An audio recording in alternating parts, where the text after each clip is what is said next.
नमस्कार बंधू भगिनींनो, गुणवंतांसाठी अष्टसूत्री या विषयाचं चिंतन मांडत असताना यापूर्वीचा एका भागात पहिला व्हिडिओ आपण पाहिला. या दुसऱ्या व्हिडिओच्या माध्यमातून नेमके गुणवंत बनण्यासाठीचे कुठले 8 सूत्र आहेत त्या सूत्राच्या संबंधानं चिंतन आपल्यासमोर मला मांडावयाचं आहे. खऱ्या अर्थानं जर आपल्याला अंकवंत मार्कवंतांच्याकडनं गुणवंत व्हायचं असेल तर विशेषत्वानं मी विद्यार्थींना सांगेन की त्यासाठी पहिलं सूत्र आपण आपल्या आयुष्यामध्ये जे अंगी बाळगलं पाहिजे ते म्हणजे हे की केवळ विद्यार्थिनींसाठीच नाही तर प्रत्येक व्यक्तीला जर खऱ्या अर्थानं आपल्या आयुष्यामध्ये गुणवंत व्हायचं असेल तर त्यानं पहिलं सूत्र आपल्या आयुष्यामध्ये उतरविलं पाहिजे. ते म्हणजे त्याच्या आचार विचार आणि उच्चारामध्ये त्याने समन्वय घडवून आणला पाहिजे. माणूस कोणता श्रेष्ठ मानला जातो किंवा कुठल्या माणसाला खऱ्या अर्थानं गुणवंत म्हणून किंवा गुणी व्यक्ती म्हणून त्याची पूजा होते किंवा त्याला श्रद्धास्थानी ठेवलं जातं किंवा त्याचा आदर समाजव्यवस्थेमध्ये केला जातो, त्या व्यक्तीचा आदर केला जातो ज्या व्यक्तीच्या आचार विचार आणि उच्चारामध्ये समन्वय आहे. म्हणून आपल्याकडं कबीरसुद्धा असं म्हणाले की फक्त बोलतो वेगळं आणि वागतो वेगळं जर असं असेल तर मग त्या माणसाच्या साठी लोकांच्याकडं त्याला गुणवान व्यक्ती म्हणून त्याच्याकडे कोणी पाहत नाही आहे. कबीर म्हणाले, कथनी कथितो क्या भया जो करणी ना ठहराई. अरे वा, तुम्ही बोललात त्याला काय अर्थ आहे जर तुमचं वागणं तसं नसेल तर. वागण्यात आणि बोलण्यामध्ये काय असलं पाहिजे? साम्य असलं पाहिजे. म्हणून तर संत तुकाराम म्हणाले की बोले तैसा चाले आणि त्याची वंदावी पाऊले. कुणाची पावलं वंदली पाहिजेत? कुणाच्या पाया पडलं पाहिजे? कुणाला आपण गुणवान समजलं पाहिजे? तर जो बोले तैसा चाले त्याची वंदावी पाऊले. नाही तर लोका सांगे ब्रह्मज्ञान आपण कोरडा पाषाण. ज्ञान सांगे लोका, तुम्हाला माहिती शेंबूड आपुल्या नाका. अशी माणसं तर खूप आपल्याला समाजव्यवस्थेमध्ये बघायला मिळतात. तुकाराम महाराज म्हणाले होते की अनुभव आले अंगा आणि ते या जगा देत असे. मी उगी काहीतरी मला वाटलं म्हणून मी तुम्हाला हे सांगतोय असं नाही आहे. अनुभव आले अंगा, पहिल्यांदा मला अनुभव आले आणि ते अनुभव मी तुम्हाला देतो आहे. अशा प्रकारचा विचार संत तुकाराम महाराजांनी मांडलेला आपल्याला दिसून येतं. नाहीतर एकीकडे कॉपी मुक्तीवर एक अधिकारी भाषण द्यायला आले आणि तेच अधिकारी मुळात कॉपी करून अधिकारी झालेले होते. गटशिक्षण अधिकारी झाले कॉपी करूनच. 10वीला कॉपी, 12वीला कॉपी, पुढच्या डिग्र्यांच्यामध्ये कॉपी केली आणि अधिकारी झाले. आता कशाही पद्धतीने काही होता येत होतं पूर्वी, आता आदला अलीकडेही असं होत असत. आणि झाल्याच्या नंतर ते कॉपी मुक्तीवर भाषण द्यायला तर आले पण शाळा तपासायला आले. आणि शाळाला तपासायला येऊन गणिताचा वर्ग सुरू होता आणि त्या वर्गामध्ये येऊन त्यांनी मुलांना प्रश्न विचारला, सांगा रे मुलांनो, एक विमान तासी 1000 किलोमीटर जातं तर माझं वय काय? गणिताच्या शिक्षकांना तर चक्करच आली. म्हणाले, आतापर्यंत आपण MSc PhD केली परंतु आतापर्यंत असलं गणित कधीच आपल्याला वाचण्यात आलं नाही ना, आपल्याला कुठल्या गुरूंनी शिकवलं नाही. आणि हे तर प्रश्न करतात की सांगा रे मुलांनो, एक विमान तासी 1000 किलोमीटर जातं तर माझं वय काय? आता काय उत्तर देणार आहेत मुलं? परंतु गुरुजींना असं वाटलं की काही ना काहीतरी मुलांनी जर उत्तर देण्याचा प्रयत्न केला तर बरं आहे. तुम्हाला माहिती आहे की प्रत्येक वर्गामध्ये काही आगाऊ मुलं असतात. तसाच त्या वर्गामध्ये राम्या नावाचा एक आगाऊ मुलगा होता. तो वर्गात पाठीमागे बसलेला होता. त्यानं हात वर केला, म्हणाला, साहेब मी सांगतो याचं उत्तर. आणि त्याने प्रश्न केला, म्हणाला, साहेब तुमचा पर्सन काय? आता खेड्यातला मुलगा होता. तुमचा पर्सन काय? ते म्हणाले की एक विमान तासी 1000 किलोमीटर जातं तर माझं वय काय? रामे म्हणाला, साहेब तुमचं वय 50 वर्ष आहे. हे ऐकल्याबरोबर साहेब अत्यंत आनंदित झाले. म्हणाले, अरे वा, काय बरोबर, तुझं नाव काय रे बेटा? ते म्हणला, माझं नाव रामराव आहे. वा वा म्हणले, रामराव खूप छान. तुला गणित कोण शिकवतात? गुरुजी बाजूलाच होते. म्हणले, मी शिकवतो. वा वा म्हणाले, फार छान गणित शिकवता. पण गुरुजींच्या काय लक्षात येत नव्हतं की रामानं हे उत्तर कसं दिलं असावं. शिक्षणाधिकारी राम्याच्या जवळ गेले, त्याच्या डोक्यावर हात फिरवला. म्हणाले, बाळा अगदी बरोबर आहे, माझं वय 50 वर्ष आहे परंतु कोणतंही गणित सोडवायचं झालं तर त्याला सूत्र असतं. बाळा म्हणाले, माझं वय 50 वर्ष आहे हे बरोबर ओळखलास, परंतु कोणतं सूत्र वापरून तू हे गणित सोडवलंस? ते खेड्यातलंच पोरगं होतं. ते म्हणला, साहेब लय सोपं सूत्र आहे. म्हणले, कोणतं? ते काय म्हणले, माझा एक मोठा भाऊ आहे, तो अर्धा येडा आहे, त्याचं वय 25 वर्ष आहे, तेव्हा तुमचं 50 वर्ष असायला काय हरकत आहे? म्हणजे बघा, यावरून त्या वर्गातल्या आणि गुरुजींच्या लक्षात आलं की प्रश्न विचारणारे गुरुजी किंवा ते शिक्षण अधिकारी जे आहेत ते शिक्षण अधिकारी बोलतात एक आणि त्यांनी निश्चितपणे कॉपी केलेली असावी. म्हणजे मला काय म्हणायचं आहे की आचार विचार आणि उच्चारांच्या मध्ये साम्य नसली की अशी फजिती होते आणि त्यामुळं आपल्या कथनी आणि करणीमध्ये आचार विचार आणि उच्चारामध्ये पहिल्यांदा आपल्याला गुणवंत व्हायचं असेल तर साम्य बाळगता आलं पाहिजे, हे की नाही. म्हणून तुकाराम महाराजांनी सांगितलं होतं की परद्रव्य परनारी याचा धरी विटाळ. परंतु त्यांचीच परीक्षा घेण्यासाठी काही नतद्रष्टांनी त्यांच्या घरी रात्रीला एक वेश्याला पाठवलं आणि ती जेव्हा त्यांच्या समोर चाळे करायला लागली तेव्हा संत तुकाराम महाराजांनी काय उत्तर दिलं की परावी नारी रखुमाई समान हे गेले नेमून ठाईचेची जाई व तू माती न करी सायास आम्ही विष्णू दास तैसे नोहे. आणि मग लक्षात आलं ज्यांनी हे पाठवलं त्यांना की हे बोलतात तसं वागतात. आणि म्हणून महाराजांची आजही आपण तुम्हाला माहिती आहे की पूजा करतो. आजही देहू आळंदी वाऱ्या करतो आपण. ती एवढी मोठी जगाच्या पातळीवर सगळ्यात मोठी वारी सोहळा होतो. कशामुळं तर त्यांच्या आचार विचार आणि उच्चारांच्या मध्ये साम्य होतं. ही गोष्ट आपण लक्षात घेतली पाहिजे. मागच्या एका व्हिडिओमध्ये विश्वेश्वरायाचं मी उदाहरण दिलेलं आहे. आपण तो व्हिडिओ ऐकला तर आपल्या लक्षात येईल. मी आर्य चाणक्याच्या कथनी आणि करणीमध्ये कसं साम्य होतं याबद्दलही बोललेलो आहे. आता इथे मला दुसरं उदाहरण द्यायचं झालं नवीन तर विवेकानंदांच्या बद्दल देता येईल.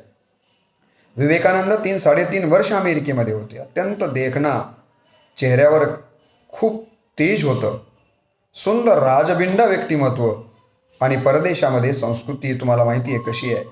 त्या काळामध्ये तुम्हाला माहिती आहे की नाही मला माहीत नाही, परंतु विवेकानंदांचं चारित्र्य भ्रष्ट करण्याचा प्रयत्न अनेक स्त्रियांनी केला असावा, परंतु विवेकानंदांनी तुम्हाला माहिती आहे की आपल्या चारित्र्यावर कुठलाही डाग लागू दिला नाही. ते जसं बोलले तशाच प्रकारचं वर्तन त्यांनी केलेलं आपल्याला दिसून येतं. नाही तर अलीकडे काय होतं, नैतिक शिक्षण मूल्य शिक्षण वर्गावर्गातून दिलं जावं. नैतिक शिक्षण मूल्य शिक्षण वर्गावर्गातून दिलं जावं.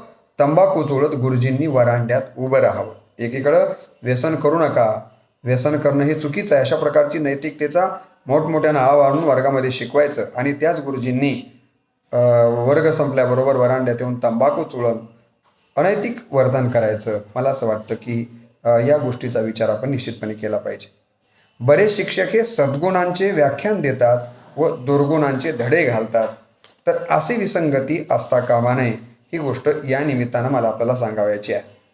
आणि म्हणून गुणवंत व्हायचं असेल तर त्याचं पहिलं सूत्र जे सांगितलं गेलेलं आहे ते म्हणजे आचार विचार आणि उच्चारांच्या मध्ये काय असलं पाहिजे, तर आपल्याला साम्य निर्माण करता आलं पाहिजे. ही गोष्ट या निमित्तानं मी आपल्याला सांगणार आहे.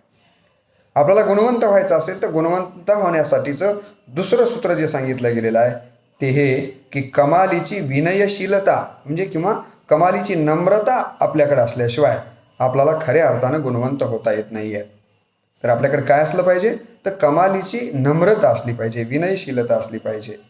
म्हणून नम्रता या शब्दाला जर बारकाईनं न मरता, एखाद्याला जर अजरामर राहायचं असेल, कीर्तिवंत राहायचं असेल, न मरता राहायचं असेल तर त्याने आपल्या आयुष्यामध्ये नम्रता बाळगली पाहिजे. तोच खऱ्या अर्थानं तशा पद्धतीचं जीवन जगू शकतो. म्हणून आपल्याकडे म्हटलं गेलेलं आहे की विद्या विनयेन शोभते. कशामुळं आपल्याला माणूस शोभून दिसतो, विद्या किंवा विद्वान माणूस कशामुळं शोभून दिसतो किंवा त्याच्याकडे विद्या आहे ही कशामुळे आपल्याला दृष्टिगोचर होते तो विद्वान आहे म्हणून, तर त्याच्याकडे जर विनय असेल. विनय म्हणजे एखाद्या मुलाचं नाव ठेवलं म्हणजे तो विनयी असेल असं नाही आहे. विनय याचा अर्थ नम्रता. म्हणून संत म्हणाले नम्र झाला भूता. तुकाराम महाराज म्हणाले की तेने कोंडिले अनंता. देवाला देखील कोंडून ठेवायची ताकद आपल्या अंतःकरणामध्ये येऊ शकते. त्याचं कारण जर काय असेल तर आपण भूतमात्रांच्या पैकी म्हणजेच प्राणीमात्रांच्या पैकी आपल्या अंतःकरणामध्ये नम्र भाव बाळगला पाहिजे. म्हणून संतांचं साहित्य बघा, संत काय म्हणतात, ज्ञानेश्वर माऊलींच्या बद्दल संत तुकाराम महाराजांनी म्हणाले होते की मज पामर आहे काय थोरपण पायीची वाहन पायी भरी. बघा तुकाराम महाराज स्वतः ज्ञानेश्वर माऊलींच्या समोर पायातल्या वाहनाची उपमा स्वतःला घेऊन इतके नम्र होतात आणि म्हणून महाराज श्रेष्ठ ठरतात. नाहीतर मी कुणीतरी आहे असा अहंकार जर बाळगला तर माऊली ज्ञानेश्वरी म्हणतात जो म्हणे मी काही आहे तो काहीची नव्हे. जो म्हणतो मी भरपूर आहे, माझ्याकडं ज्ञान आहे, माझ्याकडे हे आहे ते आहे, अशा प्रकारे जो म्हणे मी काही आहे तो काहीची नव्हे, अशा प्रकारची त्याची स्थिती होऊ शकते. म्हणून माऊलीसारखा इतकी विद्वान माऊली तुम्हाला माहिती आहे, ते मला येरवी तरी मी मूर्ख, स्वतःला मूर्ख म्हणून घेतात. याच्यासाठी अंतकरण खरोखरच मोठं लागतं. आणि म्हणून तुकाराम महाराजांचं नाव तुकाराम आहे, परंतु प्रत्येक अभंगामध्ये तुका हा शब्द तुकामणी म्हणतात, तुकाराम म्हणी म्हणत नाही आहेत. नामदेवांचं नाव नामदेव आहे, परंतु अभंगाच्या शेवटी ते नामदेव म्हणत नाहीत, नामा म्हणतात. एकनाथ महाराज सुद्धा एका आणि गुरुचं नाव लावतात, एका जनार्दनी असं म्हणतात. आणि म्हणून एक गोष्ट लक्षात घ्या की ही जी ज्ञानानं आणि चारित्र्यानं जी माणसं मोठी असतात ती खऱ्या अर्थानं विनयशील असतात. कमालीची विनयशीलता त्यांच्या ठिकाणी असते.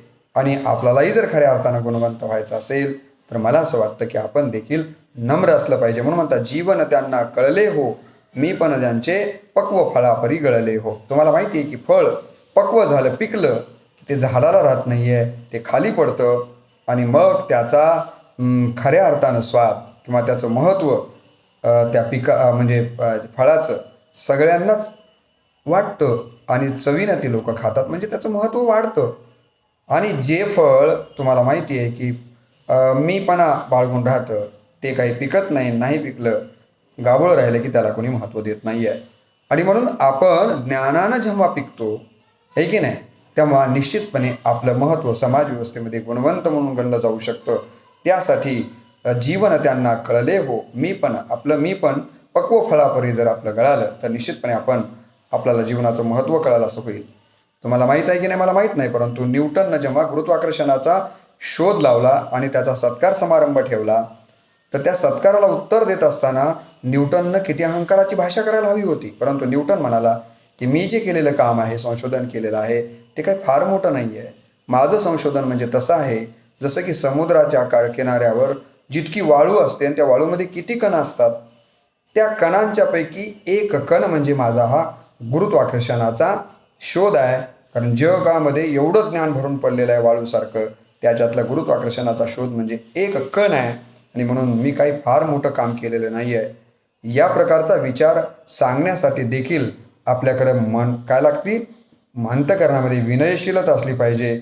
आणि ही विनयशीलता मोठ्या माणसांच्याकडे असते. महात्मा बसवेश्वर असं म्हणाले होते की गाय कुणाला दूध देते, पायाजवळ बसणाऱ्याला देते की पाठीवर बसणाऱ्याला देते. गाय दूध पायाजवळ काशेजवळ बसणाऱ्याला देते, पाठीवर बसणाऱ्याला देत नाही आहे.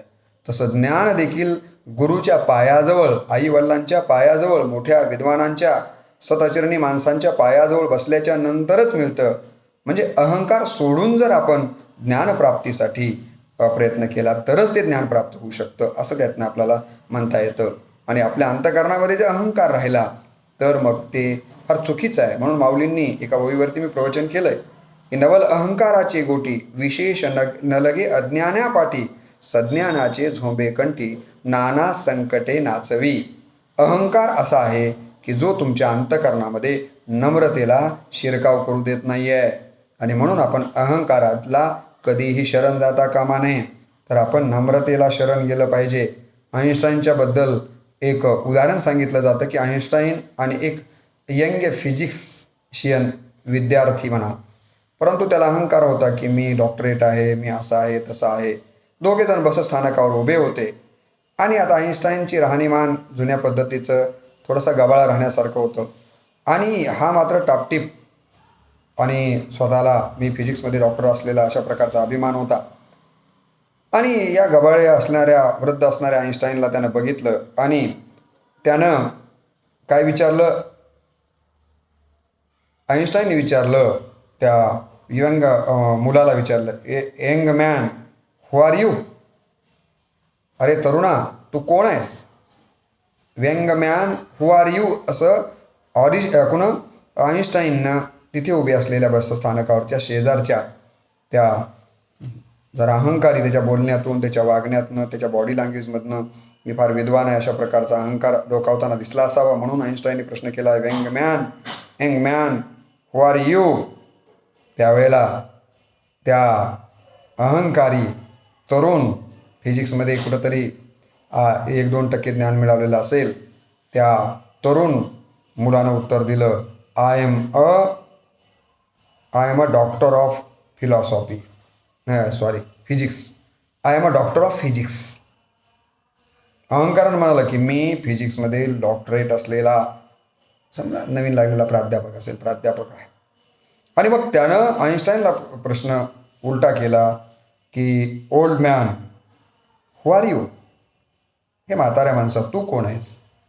त्यावेळेला त्यांनी दिलेलं अत्यंत महत्त्वाचं उत्तर आहे, I am a student of physics.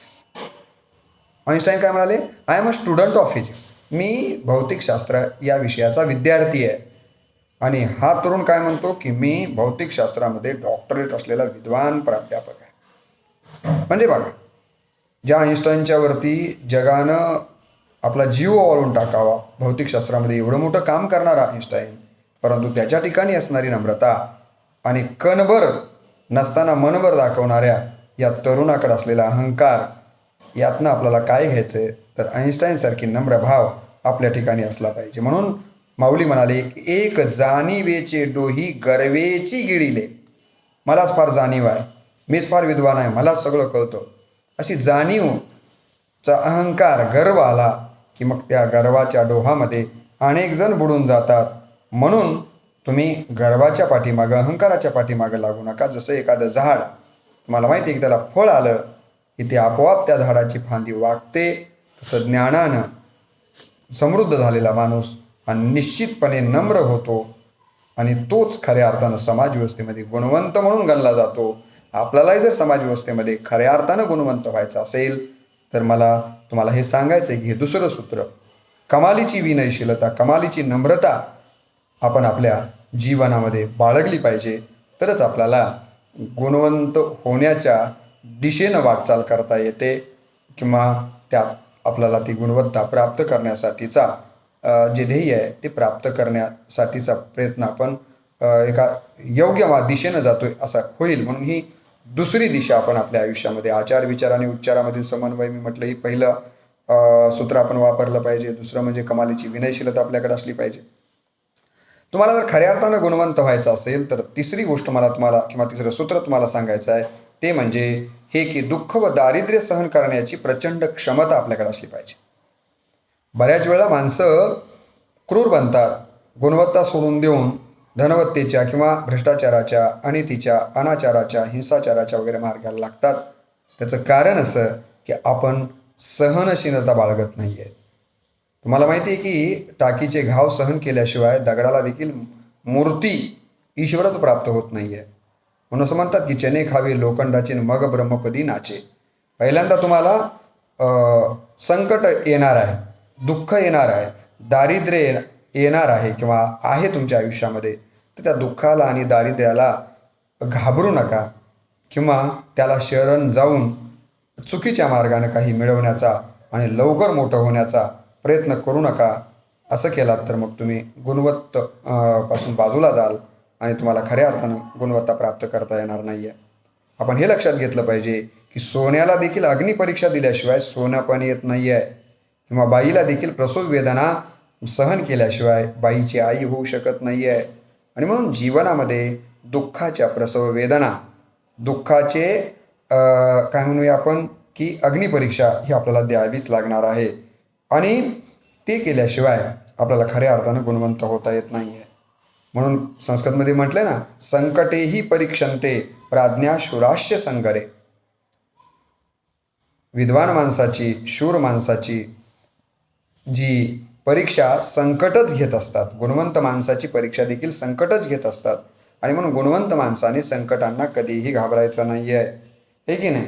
आणि ही गोष्ट आपण सतत लक्षात घेतली पाहिजे की जगात जी म्हणून मोठी माणसं झाली ती काही सुखाच्या गादीवर झोपून झालेली आहेत का, देरे हरी पलंगावरी, किंवा त्यांच्या आयुष्यामध्ये काही जन्मताच त्यांच्या तोंडामध्ये सोन्याचा चमचा घेऊन ते जन्मलेले आहेत का.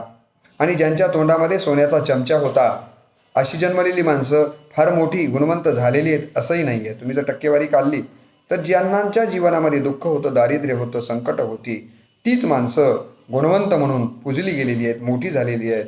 आणि म्हणून ही गोष्ट आपण प्रामुख्यानं लक्षात घेतली पाहिजे. प्रत्येकाच्या जीवनामध्ये संकट आलेली आहे. ज्यांना आपण ईश्वराचा अवतार म्हणतो त्या रामाच्या आयुष्यामध्ये 14 वर्षाचा वनवास आहे, त्यांना पत्नी त्यांच्यापासून बाजूला राहते आहे, अनेक प्रकारचे दुःख त्यांना सहन करावे लागले. भगवान श्रीकृष्णाचं चरित्र तर सगळ्यांना आश्चर्य वाटावं इतकी दुःख त्यांच्या आयुष्यात आले, तरीही कृष्णाचा एकही असा फोटो आपल्याला दिसत नाही आहे की ज्यामध्ये ते फार चिंताग्रस्त बसलेले आहेत. कारण संकटांच्यामुळं ही घाबरलेली माणसं नाही आहेत, ही गोष्ट आपण लक्षात घेतली पाहिजे. अलीकडच्या काळामधल्या डॉक्टर बाबासाहेब आंबेडकरांचं दुःख दारिद्र्य तुम्हाला सगळ्यांना माहिती आहे की ज्या मुंबईला ज्या खोलीमध्ये बाबासाहेबांचं मोठं कुटुंब एके वेळेला हे सगळे एका खोलीमध्ये रात्रीला झोपू शकत नव्हते, म्हणून कुटुंबातल्या काही व्यक्तींना 1-2 व्यक्तींना रात्रीच्या जागून काढावं लागत होतं. अभ्यास बाबासाहेबांना करायचा होता, तर घरात लाईटची म्हणावी तशी व्यवस्था नसल्याने घराच्या समोर म्युन्सिपाल्टीचा जो काही बल्ब लावलेला आहे मर्क्युरीचा, त्याच्या खाली बसून त्यांना अभ्यास करावा लागला. तुम्हाला माहिती आहे की त्यांना आपला राजरत्न नावाचा मुलगा औषधी वेळेवर त्याला देता आल्या नाही, ट्रीटमेंट व्यवस्थित करता आली नाही म्हणून गमवावा लागला. रमाबाईंना स्वतः शेण वेचून बाबासाहेबांना मनी ऑर्डर करून तुम्हाला माहिती आहे की शिक्षणासाठी मदत करावी लागली. किती दुःख, किती दारिद्र्य बाबासाहेबांनी आपल्या आयुष्यामध्ये सहन केलं, तरीही त्यांनी आपल्याला जे प्राप्त करायचं ते सोडलं नाही. म्हणून बाबासाहेब विश्वरत्न होऊ शकले. आणि म्हणून एक गोष्ट आपण लक्षात घेतली पाहिजे की प्रत्येक मोठ्या माणसांच्या जीवनामध्ये, गुणवंत माणसांच्या जीवनामध्ये असे दुःख दारिद्र्य येत असतात. शेक्सपियरला नाटकामध्ये घंटा वाजवण्याचं काम करावं लागत होतं. लिंकनच्या बद्दल मागे मी एका आई या विषयावरती बोलत असताना एक उदाहरण सांगितलेलं आहे, आपण त्या व्हिडिओमध्ये पाहू शकता की लिंकन जेव्हा ग्रहपाठ करायला बसला आणि तो आईला म्हणाला, गा आई मला ग्रहपाठ 3 धड्याचा ग्रहपाठ करायचा विज्ञानाचा, दिवा लावून आण. आईच्या डोळ्यात टचकन पाणी उभं राहिलं. आई म्हणाली, बाळा दिवा लावून आणला असता लेकरा, पण दिव्याला घालायला तेलच नाही आहे. हे पोरगं म्हणालं की आता दिव्याला घालायला तेलच नाही आहे आणि 3 धड्याचा तर ग्रहपाठ करायचा कसा. तेवढ्यामध्ये आईनं चूल पेटवली, भाकरी तापायला सुरुवात केली. चुलीच्या जाळाचा उजेड बाहेर पडला. पोरानं पेन आणि वही घेतली आणि चुलीच्या जाळाच्या उजेडावरती पोरानं एका धड्याचा ग्रहपाठ पूर्ण केला. आईच्या भाकरी थापणं संपलं. आईनं भाजी शिजायला ठेवली. पोरानं दुसऱ्या धड्याचा ग्रहपाठ करायला सुरुवात केली. पोराचा दुसऱ्या धड्याचा ग्रहपाठ करणं संपलं. आईची भाजी शिजली. आईनं जळतण बाहेर ओढलं. जाळ विजला आणि पोरगं म्हणाला, गा आई आणखीन जाळ लावू ना गं, मला 3ऱ्या धड्याचा ग्रहपाठ करायचा आहे. तेव्हा आई म्हणाली, बाळा आणखीन जाळ लावला असता लेकरा, पण वरची भाजी करपेल ना. आईला भाजी उतरून ठेवून नुसता जाळही लावता आला असता, पण आईला मुलाच्या मनातली जिज्ञासा जाणून घ्यायची होती. आई म्हणाली, बाळा अरे आणखीन जाळ लावला असता लेकरा, पण वरची भाजी करपेल ना. तेव्हा लिंकन नावाचं पोरगं म्हणाला, गा आई आणखीन जाळ लावला तर तुला वरची भाजी करपण्याची चिंता आहे, पण आणखीन तू जाळ नाही लावलास, त्याचा उजेड नाही पडला आणि मी ग्रहपाठ नाही केला आणि मला ज्ञान नाही मिळालं, तर ज्ञानाभावी तुझ्या मुलाचं जीवन करपून जाईल त्याचं काय. ज्ञानाभावी तुझ्या मुलाचं जीवन करपून जाईल त्याचं काय. हे शब्द ऐकल्याबरोबर आईनं जाळ लावला आणि म्हणाली, बाळा अशा 100 भाज्या करपल्या तरी चालतील लेकरा, परंतु ज्ञानाभावी तुझं जीवन करपू देणार नाही. आणि मग आईनं जाळ लावला. लिंकननं ग्रहपाठ केला. लिंकन ज्ञानी झाले आणि गुणवंत झाले. तुम्हाला माहिती आहे आजही जागतिक स्तरावर लिंकनचा एक गुणवंत नेता म्हणून आवर्जून आदरानं उल्लेख केला जातो. म्हणजे कुणाच्या जीवनामध्ये दुःख आणि दारिद्र्य आलेलं नाही आहे का. म्हणून तर एक कवी असं म्हणाला की माझ्या दुःखानेच केले मला जिवंत माणूस, माझ्या दुःखानेच केले मला जिवंत माणूस, सुखी मानसे जगती फक्त बनून कापूस. आणि म्हणून दुःख दारिद्र्य या गोष्टींच्या पासनं आपण दुःखी न होता आपली गुणवत्तेची कास आपण कधीही सोडायची नाही आहे, असं मला या निमित्तानं म्हणायचं आहे. वैभव हा माणसाचा मोठा गुरु आहे आणि विपन्न अवस्था त्याहून मोठा गुरु आहे. पहिला लाडानं शिकवतो तर दुसरा दरडावून शहाणा करतो. ही गोष्ट आपण प्रामुख्यानं लक्षात घेतली पाहिजे. मी नेहमी सांगत आलोय, गिरना भी अच्छा है औकात का पता चलता है. आपण ही गोष्ट लक्षात घेतली पाहिजे. गिरना भी अच्छा है औकात का पता चलता है, बढ़ते हैं जब हाथ उठाने को अपनों का पता चलता है. किती सुंदर या ओळी आहेत बघा. काय म्हणतो, गिरना भी अच्छा है औकात का पता चलता है, बढ़ते हैं जब हाथ उठाने को अपनों का पता चलता है. जिन्हें गुस्सा आता है वे लोग सच्चे होते हैं, जिन्हें गुस्सा आता है वे लोग सच्चे होते हैं. मैंने झूठों को अक्सर मुस्कुराते हुए देखा है, मैंने झूठों को अक्सर मुस्कुराते हुए देखा है. सीख रहा हूँ अब मैं भी इंसानों को पढ़ने का हुनर, सीख रहा हूँ अब मैं भी इंसानों को पढ़ने का हुनर. सुना है चेहरे पे किताबों से ज़्यादा लिखा होता है, आणि म्हणून पुस्तकातूनच आपल्याला प्रेरणा मिळतात असं नाही आहे, तर काही माणसांच्या चेहऱ्यावरून देखील आपल्याला अनुभव मोठ्या प्रमाणावर मिळू शकतो. म्हणून असं म्हटलं की आपत्ती पण अशी यावी की त्याचाही इतरांना हेवा वाटावा. आपल्या आयुष्यामध्ये आपत्ती अशी यावी की काय, की त्याचाही इतरांना हेवा वाटावा, व्यक्तीचा कस लागावा, पडून पडायचं तर ठेस लागून पडू नये, चांगलं 2000 फुटावरून पडावं, कारण माणूस किती उंचीवर पोहोचला होता हे तरी जगाला समजेल. किती महत्त्वाचे विचार आहेत हे लक्षात घ्या. म्हणून मी नेहमी सांगतो की व पथ क्या पथिकी की कुशलता क्या, व पथ क्या पथिक की कुशलता क्या, जिस पथ बिखरे शूल न हो, नाविक की धैर्य परीक्षा क्या, यदि धाराएं प्रतिकूल न हो. अरे त्या नावाड्याची काय परीक्षा आहे? जर धारा म्हणजे वाहणारं पाणी जर सरळ असेल आणि त्याला सरळ सरळ जर नाव चालवायचे असेल तर त्याचं काही मोठेपण नाही. धारेच्या विरोधामध्ये वाहात जाऊन जो पराक्रम करतो त्याला तर गुणवंत म्हटलं जातं. त्याचीच तर इतिहास नोंद घेत असतो. आणि म्हणून तर म्हटलं की व पथक्या पथिक की कुशलता क्या, जिस पथपर बिखरे शूल न हो, नाविक की धैर्य परीक्षा क्या, यदि धाराय प्रतिकूल न हो. आणि म्हणून दुःखाची टाचणी टोचल्याशिवाय सुखाचा रस सांडत नाहीये. आणि म्हणून अजिबात चिंता करायची नाही दुःख दारिद्र्याची. बिनधास्त मुस्कुराओ क्या गम है, बिनधास्त मुस्कुराओ क्या गम है, जिंदगी में टेन्शन किसको कम है. अशा प्रकारचा विचार करत आपण पुढे गेलो तर मला असं वाटतं की आयुष्यामध्ये आपल्याला गुणवत्तेचा रस्ता सोडण्याचा विचार आपल्या मनामध्ये येत नाही. मला असं म्हटलंय की सुख के सब साथी दुख में ना कोय, हे राम तेरा नाम एक साजा दूजान कोय, सुख के सब साथी दुख में ना कोय. म्हणून मुस्कुराते रहो गुनगुनाते रहो, मुस्कुराते रहो गुनगुनाते रहो, ये जीवन संगीत है इसको सजाते रहो. न मुंह छुपा के जियो, न सिर झुका के जियो, गमों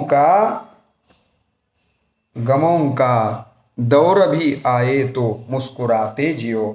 अशा प्रकारचं एक गाणं आणि मराठीमध्ये फार सुंदर गाणं होतं की एक धागा सुखाचा 100 धागे दुःखाचे,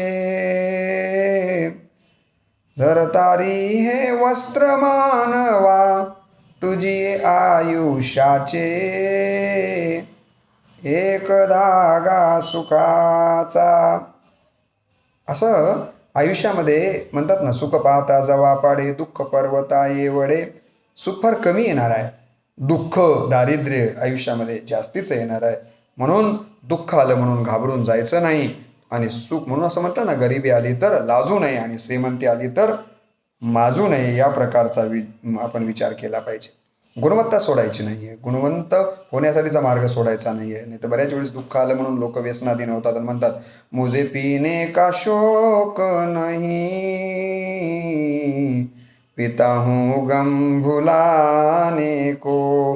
नाही हो, मला काही पिण्याची इच्छा नव्हती, पण एवढं दुःख माझ्या आयुष्यामध्ये आहे आणि ते दुःख विसरण्यासाठी मी पितो. हे सगळं ढोंग आहे, हे सगळं नाटक आहे.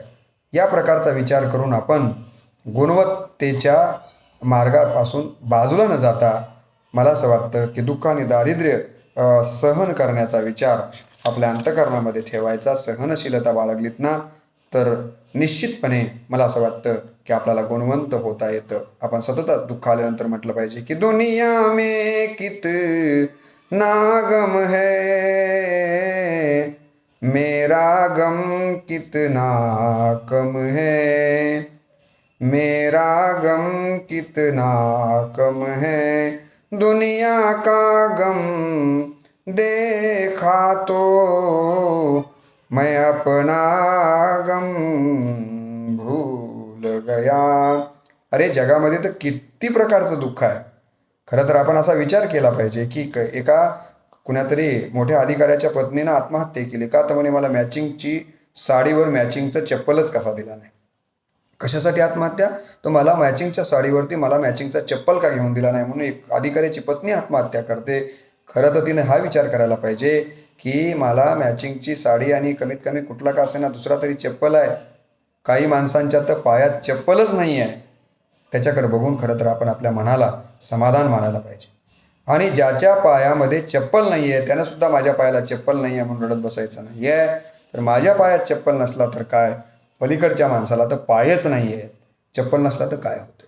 अशा प्रकारे दुःख आणि दारिद्र्याच्या बाबतीतला सकारात्मक विचार करून माझे म्हणतात ना, अकबराच्या हातामध्ये अंगठी होती आणि त्यामध्ये असं लिहिलेलं होतं म्हणे की हेही दिवस जातील, हे की नाही. या जन्मावर ज्या जगण्यावर शतदा प्रेम करावे. म्हणून माझ्याकडंच कसं दुःख, मलाच कसं असं होते, अशा प्रकारचा नकारात्मक विचार करून अनितीचा मार्ग पकडायचा नाही आहे आणि गुणवत्तेच्या पासून बाजूला न जाता गुणवत्तेकडे घेऊन जाणारा नीतिमत्तेचा मार्ग जर आपण या पद्धतीनं मला असं वाटतं पकडला तर निश्चितपर्यंत आपण खऱ्या अर्थानं गुणवंत बनू शकतो.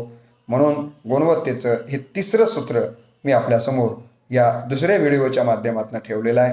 वेळ 30 मिनिटापर्यंत झाला आहे आणि जास्तीचा व्हिडिओ न करता मला असं वाटतं की इथेच आपण या तिसऱ्या सूत्रापाशी दुसरा व्हिडिओ समाप्त करूया. तिसऱ्या भागामध्ये आपण याच्या पुढची सूत्र, चौथं सूत्र आणि त्याच्या पुढची सूत्र आपण पाहणार आहोत. तर आज आपण इथंच थांबूया. नमस्कार.